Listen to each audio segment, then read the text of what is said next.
বৈষম্যের অবসান চাই।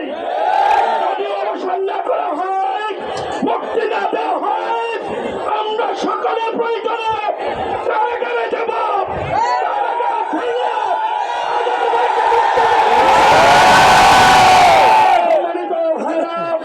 বাংলাদেশের মানুষের হৃদয়ে ঠাঁই নিয়েছে জামাত ইসলামী। জামাত ইসলামীর নিবন্ধন ফিরিয়ে দিতে হবে।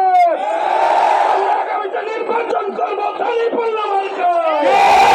জামাত ইসলামের প্রার্থীরা বাড়িতে বাড়িতে ঘুরে দাঁড়িপাল্লার মেসেজ পৌঁছে দিয়ে সমতা প্রতিষ্ঠা করে বৈষম্যের দৃষ্টান্ত স্থাপন করবে ইনশাআল্লাহ।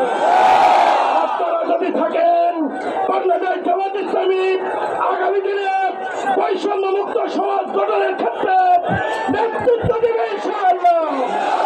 আল্লাহ তাআলা আমাদেরকে তৌফিক দান করুন। আমিন। ওয়া আখিরু আলহামদুলিল্লাহি রাব্বিল আলামিন। বাংলাদেশ ইসলামী ছাত্র শিবির